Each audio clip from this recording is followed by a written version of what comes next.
Hello everyone. हाँ जी बेटा, जैसे कि आपको पता है वीएलडीए का जो एग्ज़ाम होना है ना। वीएलडीए के एग्ज़ाम के लिए एक सेकेंड। हाँ जी, जैसे कि आपको पता है कि वीएलडीए का जो एंट्रेंस एग्ज़ाम है वो आगे कब आने वाला है, सितंबर के अंदर या अगस्त के अंदर एक्सपेक्ट कर रहे हैं कि आपका वीएलडीए का एग्ज़ाम आने वाला है। ठीक है, तो उसके लिए क्या है कि हमें मैथ्स टॉपिक का सिलेबस पता होना सबसे पहले। तो देखो, कोई सिलेबस मेंशन तो होता नहीं है ना, जैसे कि आपको पता है। तो अब हमें मैथ्स का सिलेबस कवर कैसे करना है, पहली चीज़। ठीक है, मैथ्स का सिलेबस आपके उसके पेपर के पॉइंट ऑफ व्यू से ये कहते हैं कि 10th तक का सिलेबस कंप्लीट होना चाहिए, है ना, वहाँ तक का आएगा बेटा। तो ये चीज़ तो आप मान के नहीं चल सकते हो कि ओनली 10th ही आएगा, है ना, क्योंकि 10th तक का सिलेबस आएगा। मतलब 10th से पीछे जो 9th है, 8th है, हमने जो जो चीज़ें इंपॉर्टेंट पढ़ी हैं वो सारी की सारी हमें रिवीजन होनी चाहिए, टिप्स पे होनी चाहिए। अब सबसे पहले आपको पढ़ना क्या है इसके अंदर, जैसे कि सिलेबस की बात करें तो 10th के अंदर हमारे अप्रोक्स 15 चैप्टर्स हैं। ठीक है, जिनसे हमारे क्वेश्चंस बनते हैं, या फिर ये जो 10th का सिलेबस है वो 15 चैप्टर के अराउंड है। ठीक है, अब इसके अंदर चैप्टर के नेम आप सबको पता होंगे। जैसे कि फर्स्ट चैप्टर है, आपको पता है क्या है, रियल नंबर का चैप्टर होता है फर्स्ट। ठीक है, सेकंड चैप्टर का नेम है, आपको पता है कि क्वाड्रेटिक इक्वेशन है। थर्ड आपको पता है लीनियर इक्वेशन है। फोर्थ आपको पता है क्या कि मतलब कि क्वाड्रेटिक इक्वेशन का हमारा चैप्टर है। ठीक है, और ये जो था हमारे पास ये भी क्वाड्रेटिक इक्वेशन। अब इसके अंदर बेटा मोस्टली आपको ये पता होना चाहिए, जैसे कि प्रोबेबिलिटी का चैप्टर है, ठीक है, सर्कल का चैप्टर है, और इसके अलावा ट्रायंगल आ जाता है हमारे पास। ठीक है, उसके बाद बात करें तो मेंसुरेशन का जो टॉपिक है, जिसके अंदर हमारी सारी की सारी फिगर्स आती है, सारी की सारी ज्योमेट्री आती हैं, क्या सर्कल क्या होता है, कोन क्या होता है ना। तो इन सब चीज़ों के बारे में जो नॉलेज है ना वो आपको होनी चाहिए। क्यों? क्योंकि हमें ये तो पता नहीं है कि क्वेश्चन कहाँ से बनेगा, लेकिन हम ये चीज़ ज़रूर आइडिया लगा सकते हैं कि जो क्वेश्चन बनेगा वो मोस्ट इम्पोर्टेंट जो टॉपिक हैं उनसे बनना चाहिए, है ना। फॉर एग्जाम्पल, जैसे कि अभी मैं आपको थोड़ा इसकी स्ट्रैटेजी वाइज ये बताऊंगी कि हर चैप्टर के अंदर इम्पोर्टेंट चीज़ क्या रहने वाली है जिससे आपका क्वेश्चन बनने के चांसेस हैं। ठीक है, फॉर एग्जाम्पल फर्स्ट जो चैप्टर है, आप सबको पता है कि फर्स्ट चैप्टर जो है ना हमारा वो क्या है, रियल नंबर का है। ठीक है, रियल नंबर के अंदर मोस्ट, जहाँ तक मेरा आइडिया कहता है कि वहाँ पे एक क्वेश्चन बनना चाहिए। देखो, क्वेश्चन तो आपके ज़्यादा से ज़्यादा, जैसे लास्ट टाइम 10 क्वेश्चन बने थे, ठीक है, इस बार चांसेस है 15 बन जाए। क्वेश्चन तो आपके 10 से 15 के बीच में एक्सपेक्ट कर रहे हैं कि इतने बनेंगे, है ना, मैथ्स के। अब हमारे टोटल 10th के अंदर चैप्टर्स भी कितने हैं, 15 हैं, है ना। तो ये कह सकते हैं कि हर एक चैप्टर में से एक एक क्वेश्चन बनने के चांसेस होते हैं। चलो, उसके कोरस्पॉन्डिंग अगर बात करें तो चैप्टर नंबर 1 के अंदर बेटा एचसीएफ और एलसीएम है, जैसे कि आप सबको पता है ना। एलसीएम यहाँ से एक क्वेश्चन बनने के चांसेस। अब ये मत सोचना कि सीधा सीधा यहीं से क्वेश्चन आ जाएगा कि एलसीएम निकालो और एचसीएफ निकालो, नहीं। ठीक है, एक कॉन्सेप्ट होता है इसका, क्या होता है कि LCM into HCF is equals to product of two numbers. इस पूरे चैप्टर के अंदर सिर्फ यही चीज़ मोस्ट इम्पॉर्टेंट है, यहाँ से क्वेश्चन बनने के चांसेस हैं। ठीक है, अब एक चीज़ तो आपकी ये हो गई इंपॉर्टेंट पॉइंट, किसका, चैप्टर नंबर 1 के कॉरेस्पॉन्डिंग। दूसरी चीज़ की बात करें, चैप्टर नंबर 2 के अंदर हमने क्या किया, जैसे कि सम ऑफ ज़ीरोज़ और प्रोडक्ट ऑफ ज़ीरोज़ का जो कॉन्सेप्ट है वो मोस्ट इम्पोर्टेंट रहता है ना। सम ऑफ ज़ीरोज़ की बात करें और प्रोडक्ट ऑफ ज़ीरोज़ की बात करें, है ना, तो एक क्वेश्चन बनने के चांसेस बेटा यहाँ से हैं कि एक क्वेश्चन डेफिनेटली यहाँ से यूँ कह सकते हो कि 90 to 100% एक क्वेश्चन यहाँ से बनेगा ही बनेगा। ठीक है, क्योंकि जो सम ऑफ ज़ीरोज़ और प्रोडक्ट ऑफ ज़ीरोज़ का जो कॉन्सेप्ट है ना बेटा बहुत इंपॉर्टेंट है मैथ्स के अंदर, तो यहाँ से क्वेश्चन बनेगा। अब थर्ड जो चैप्टर है लीनियर इक्वेशन वाला, आप कह सकते हो, है ना, linear equation in one variable.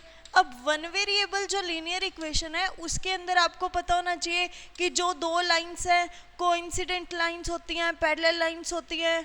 ठीक है, और क्या होती है, इंटरसेक्टिंग लाइंस होती हैं, हमने इनके कॉन्सेप्ट करे हुए हैं, है ना, और हमने ये किया हुआ है कि किसका यूनिक सॉल्यूशन होगा, ठीक है, किसका इनफाइनाइट मैनी सॉल्यूशन होंगे, ठीक है, और किसके नो सॉल्यूशन होंगे, कंसिस्टेंट होता है कि इनकंसिस्टेंट होता है, इनमें से एक क्वेश्चन बनने के चांसेस। अब इनमें से भी डायरेक्ट क्वेश्चन नहीं, जिसके अंदर वेरिएबल्स आ जाते हैं, ठीक है।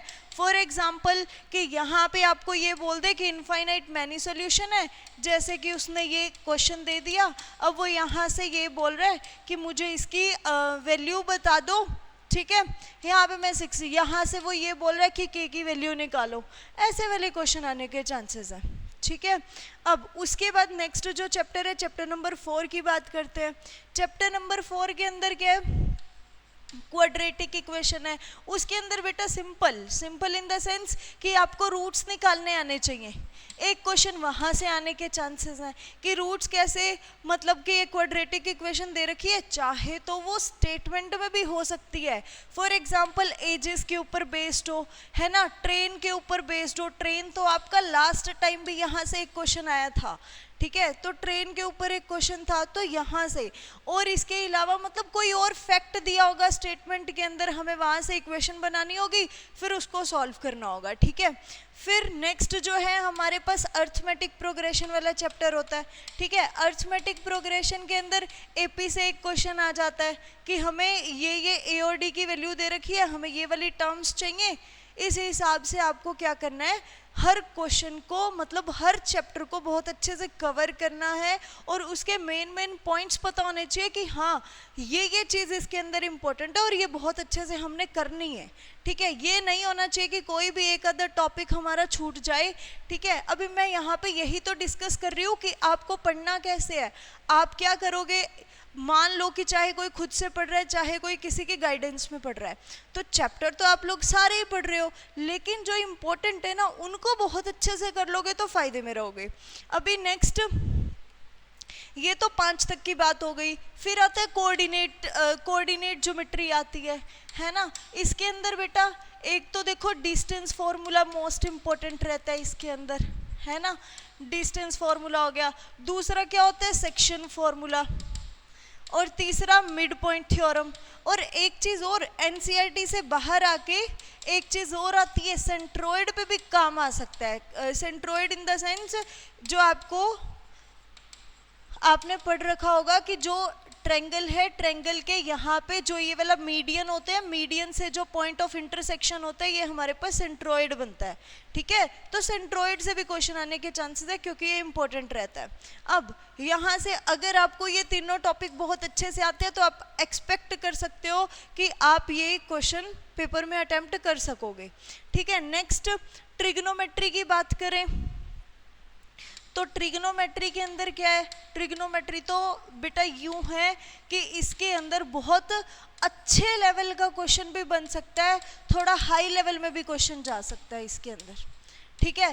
कैसे, जैसे कि आपकी मतलब क्वेश्चन डिग्रीज पे बन जाए।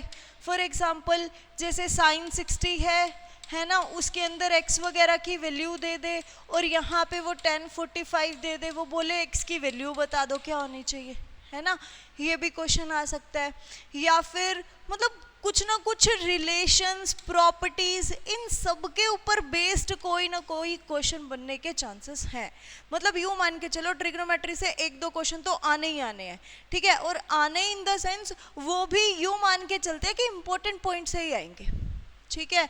जैसे कि इसकी 3 प्रॉपर्टीज होती हैं, sine square plus cos square 1 होता है, 1 plus tan square second square होता है, मतलब उनसे लिंक्ड करके कुछ ना कुछ इंपॉर्टेंट चीज़ वो पूछने वाला है, ठीक है। इसके अलावा और बात करते हैं तो सेक्टर हो गया, है ना, एरिया रिलेटेड टू सर्कल, ठीक है, एरिया रिलेटेड टू सर्कल।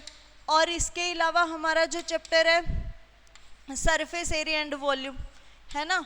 अब इसके अंदर बेटा देखो हमारा क्वेश्चन इसके अंदर डायरेक्ट बनेगा, ठीक है। इसके अंदर ये नहीं है कि थोड़ा हाई लेवल में, ठीक है, जा सकता है, लेकिन इसके अंदर बेटा आपकी जो मोस्ट इम्पोर्टेंट स्ट्रेटजी ये होनी चाहिए कि इनके अंदर आपको जब भी क्वेश्चन आए तो सारे के सारे फॉर्मूलाज आपको लर्न होने चाहिए, ये ना हो कि पेपर में बैठ के हमें ये सोचना पड़े कि इसके अंदर ये फॉर्मूला लगेगा या ये लगेगा। ठीक है, क्यों? क्योंकि हमारा जो क्वेश्चन बनता है वो उसके अंदर फॉर्मूला तो कोई ना कोई यूज़ होना है, चाहे वो वॉल्यूम पूछे चाहे वो कुछ भी पूछे। ठीक है, तो उसके लिए हमें ये सबसे पहला स्टेप ये होना चाहिए कि हमें इसके अंदर सारे के सारे फॉर्मूले लर्न होने चाहिए, फिर हमें ये पता होना चाहिए कि इनको अप्लाई कैसे करना है। ठीक है, इन दोनों चैप्टर के अंदर यही स्ट्रैटेजी रहेगी। ठीक है, जैसे इसके अंदर आपको पता है सेक्टर का एरिया क्या होता है, मेजर सेगमेंट माइनर सेगमेंट कैसे फाइंड आउट करते हैं, और जो सरफेस एरिया वॉल्यूम है इसके अंदर आपको सिलेंडर पे काम करना होगा, कोन पे करना होगा, क्यूब पे कर सकते हो, क्यूबॉइड पे करना है। ठीक है, और इसके अलावा जितने भी सर्कल हो गया, स्फीयर हो गया, ये सारे फिगर्स पे काम करना ही करना है। मतलब इन चीज़ों को बहुत अच्छे से टिप्स पे लेके आना है, तब एक्सपेक्ट कर सकते हो कि क्वेश्चन होने वाला है पेपर में। ठीक है, इसके अलावा स्टैटिस्टिक्स है। स्टैटिस्टिक्स के अंदर हमारा जो है मीन मोड मीडियन है ना। एक क्वेश्चन बेटा, मीन मोड मीडियन में ना एक रिलेशन होती है। ठीक है, कौन सी? 3 रिलेशन होती है, 3 मीन माइनस 2 मोड, 3 मीन ऐसे होती है, क्या होती है? 3 मीन माइनस में 2 median is equals to mode, ऐसे करके एक रिलेशन होती है, मुझे एग्जैक्टली नहीं ध्यान आ रही। ठीक है, इससे क्वेश्चन बनता है, डेफिनेटली इससे आएगा क्वेश्चन। ठीक है, और इसके अलावा प्रोबेबिलिटी का कॉन्सेप्ट होता है ना, कि एक क्वेश्चन प्रोबेबिलिटी पे आने के चांसेस है। ठीक है, फेस कार्ड्स पे आ जाता है, परफेक्ट स्क्वायर, परफेक्ट क्यूब की प्रोबेबिलिटी निकालो, मल्टीपल्स की प्रोबेबिलिटी निकालो, ऐसे बहुत सारे क्वेश्चन है, बहुत सारे कॉन्सेप्ट बनते हैं जिन पे क्वेश्चन आते हैं पेपर में। ठीक है, तो ये था शॉर्ट में आपको ये एनालाइज कराना कि किस चैप्टर में कैसे कैसे क्वेश्चन बनने के चांसेस हैं। ठीक है, तो प्लीज़ इन टॉपिक्स को जो जो मैंने बताए हैं इनको बहुत अच्छे से कर लेना अगर आपको ये एग्ज़ाम क्लियर करना है तो। ठीक है, और भी अगर कोई डाउट हो तो आप हमें बता सकते हो। ठीक है बेटा, ओके।